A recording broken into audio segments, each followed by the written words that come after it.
Abafundi ababhaliswe ngaphansi kohlelo lomnyango wezemisebenzi okuwuhlelo lokuqeqeshelwa ukusebenza bafuna ingenelelo lemashinyane odabeni lokubambezeleka kwemali abayithola nyanga zonke, ukungacaci ngokufakwa kwabo ey'ndaweni zokuqeqeshelwa ukusebenza ngezandla kanye nokuntengantenga kwezokuxhumana enkampanini kabafakwe ngaphansi kwayo ebizwa ngebamba isandla sami. Laba bafundi baveza ukuthi lezi inselelo seyibaphazamise kakhulu ekufundeni zavimbela nenqwaba yabo ekutheni-ke iphothule iy'fundo zayo. Njengamanje-ke benxusa umnyango wezemisebenzi ukuthi-ke uphenye kabanzi ngalolu daba uphinde-ke ubasize ekubhekane ney'khathi. Sebezwakalise usizi lodwa abafundi abazithola besele dengwane ngemuva kokuba bengaholelwa kwi-learnership abahlomula kuyo ngaphansi kwenkampani ibamba isandla sami eyavela ngomnyango wezabasebenzi. Labafundi abathola ukuqeqeshwa kwimikhakha eyahlukene bathi-ke sekuphele izinyanga ezingaphezu kwezintathu bengaholi during these different projects. Actually, these are different housekeeping, 2 laundry, and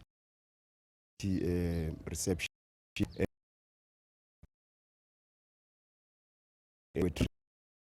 We know Guti outline training says they were going to be placed after training for their practicals and after that get qualifications. But over and above there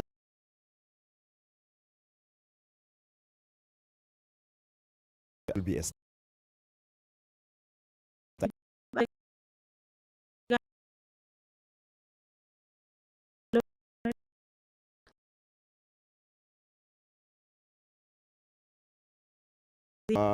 some of us besama beneficiary we 370 is social grant, but because sebas register ku system yabo asisawathola ama social grant, so as a result even our minimal source of income ama 370 asisayitholi nalama stipend wabo bayadelay.